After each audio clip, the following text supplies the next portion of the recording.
What's going on, everybody? Hope you're all having a fantastic day today. Now, ladies and gentlemen, we are going to be dabbling back into the world of Battlefield here because I saw some information over on Twitter that I could not hold myself back from discussing. As you guys know on this channel, I know I've been growing much more within the Call of Duty realm, but I've always dabbled in Battlefield. Now, I know that it's probably not going to be as popular, and a lot of you guys might not care, but just know that moving towards the future as we get closer to the new Battlefield game, I am going to slowly incorporate it a bit more, as we get step by step closer and closer to the end goal of that game actually dropping. And honestly, on this channel, a massive portion of my subscriber growth was literally from Battlefield 2042. So Battlefield has always been pretty close to this channel regardless. So, I do want to split it, kind of not 50-50 yet, but I do want to add it in, especially with the death of X-Defiant coming up here. I don't really know any other game that would really interest me or that I'm very passionate about discussing besides the Battlefield franchise, and obviously Gears of War, which I'm going to be discussing Gears of War E-Day as well because I love that franchise to death. But with that being said, I want to dive deep into this information because we got a lot of stuff to go ahead and discuss. Now, ladies and gentlemen, I was scrolling through Twitter and I saw Battlefield's lead producer, David Sirland, give a response to Enders the other day, and it actually shocked me. It shocked me a ton, and it kind of, again, not complete hope because, the past couple of Battlefield games, Battlefield 5 and Battlefield 2042, let's be real, we've been in the longest drought in Battlefield history when it comes to, games that the community aren't completely satisfied with, right? Battlefield 5 took until the Pacific update to really get itself pumping, and then it got cut off, and then 2042, do I really need to describe the lifespan of 2042? So the Battlefield community has been struggling, which makes me very, very, very skeptical for the next game. But this kind of brightened up my day. As you can see right here from Enders, boggles my mind every time I get asked if EA invited me to playtest the next Battlefield. And David said, don't count your chickens on that yet. Now, ladies and gentlemen, if you don't know basically what the situation is here, basically behind the scenes, the new Battlefield game is having a lot of playtests going on where people are coming in and, checking it out, trying to, test things out. And Enders is probably one of the most critical Battlefield content creators on the platform, He actually stuck through the whole game. A lot of people couldn't do it, including myself. You can't grind through the whole process, but he stuck through it every step of the way. Critiqued it every step of the way, and deep down, he really wanted to see the game succeed. But again, channels like that are always known as, the hate channels, right? Even in the Call of Duty world, we're all known as the hate channels. And as we all know, a lot of these big publishers, when it comes to people who they bring in to not only advertise their game, but check out their game and do stuff with their game behind the scenes, early, all that crap. They don't want to hyper-focus the quote-unquote hate channels, even though they aren't actually hate channels. All the people out here want these games to succeed. We want to see them thrive and prosper, right? That's what we want out of it. But again, since they're not consistent and their opinions can change, instantly depending on what's going on behind the scenes, because, it pisses a lot of people off. I'll tell you that much when you talk positive and negative about these games, but it's the truth. If something good happens, you talk positive. If something bad happens, you talk negative, and they don't want that. They want people who only want to say something positive with zero possibilities of any negativity coming forward about the game. But, look at this. Another post by David Sirland saying, I'm not known to go after yes-sayers. With Battlefield 4, for example, we targeted the most negative voices, battle nonsense for one. It was essential to get them on board and believing in their approach and the game.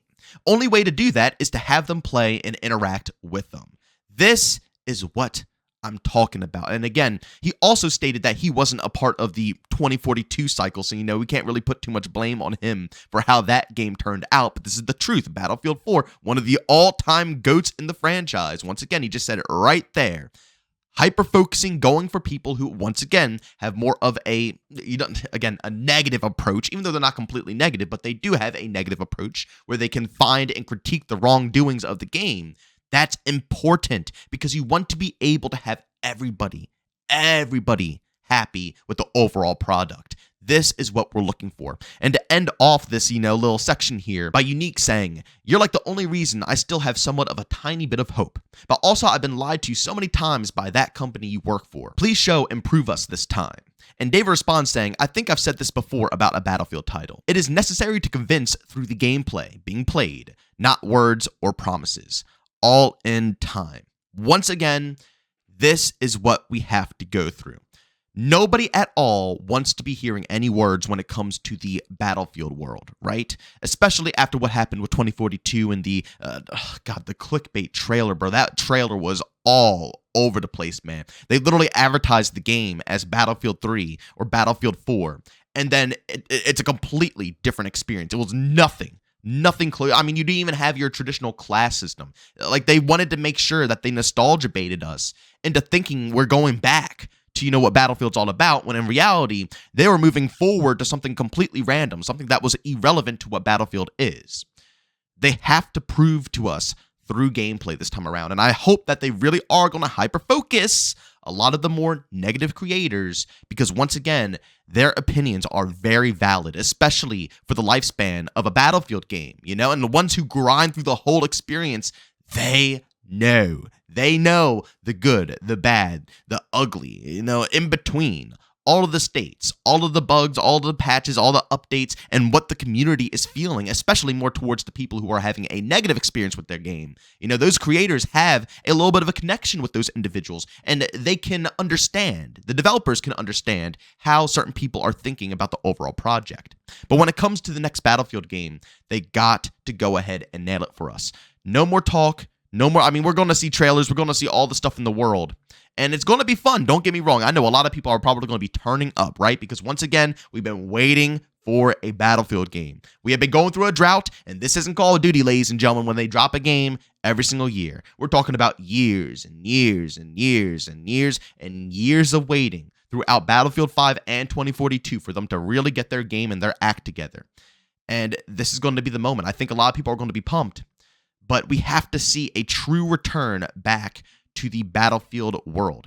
Atmosphere. We have to go ahead and nail the class system. There's so many different aspects that they have to bring home and, throw away from what they built towards within 2042. But it does give me hope, because throughout the lifespan of 2042, I watched these developers transform the game from something that was just, like I said, one of the worst Battlefield experiences I've ever possibly seen, into something that was playable. It's not the best Battlefield game out there. I would still rate Battlefield 2042 the worst Battlefield game in the whole franchise, 110%. That's still my final conclusion on the game. But it's not like it's, horrifying to play, But I want to see something like this, Battlefield 1, with the atmosphere. Something that's really going to bring you into the environment, bring you into the experience, while at the same time maintaining that arcadey flow of what makes Battlefield, If they can go ahead and bring that to the table, as well as getting all these different creators on board and can really, get the community back together and on track, I could see some good things happening for the future of this franchise. But ladies and gentlemen, don't forget the news that we just saw as well. Not news, but I guess the leaks, the rumors from a previous DICE developer, pointing out the direction that EA wants to take for the game. Even though the developers might want the best for this community, and they can try to produce the best for this community, I'm all for it. You know what I'm saying? At the end of the day, the publisher, EA, is going to have a massive say in what direction the Battlefield franchise is going to go. If they want to push Battlefield on a yearly cycle, that's going to suck. It's going to really hurt the game. And they can try to bring an outstanding atmosphere. We could get a game with, Battlefield 1 atmosphere and, Battlefield 4 vibes of, gameplay and arcade, all that good stuff. But it'll end up, being dropped in a horrible state. And they're going to go through the Call of Duty cycle. It's going to take a year plus for it to actually get resolved and fixed. And then we're going to move on to the next Battlefield game. And then it's going to be, once again, fixed up for a year. And then we're going to move on to the next Battlefield game. If we get the Call of Duty aspects that have been leaked out there to us in the Battlefield world, I don't think it's going to look too pretty. But if those rumors just stay rumors and that's it, and we have a good Battlefield game that's going to last years, the developers are going to be working on it hard for years to make sure the community's happy.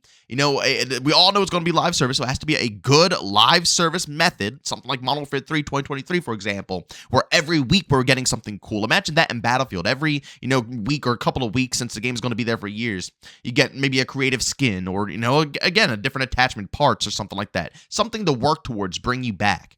If they can nail all these different aspects for a new Battlefield game, bring something to the table that the community wants, and, it's not going to point towards the direction of what Call of Duty's doing, I think that we are in for a treat. But ladies and gentlemen, go down in the comment section. Let me know what you guys think about all this information. Do you think it's good? Do you think it's bad? Do you think the developers are lying to us? Or do you think they are going to introduce a lot of different, creators into the play tests, and they truly do mean that they're going to prioritize us playing the game before, baiting us, with a bunch of crap and, selling us a completely different product. But ladies and gentlemen, as always, if you enjoyed today's video, leave a like. If you hate it, leave a dislike. Don't forget to subscribe and hit that bell. I post daily here at 8 in the morning Eastern time. And of course, if you guys are interested in my live streams, I stream Monday through Saturday over on Twitch starting between 12 to 1 p.m. Eastern time. Of course, if you guys are interested, I got a link to that channel down in the description of this video. But as always, thanks for tuning in, and I'll see you all next one.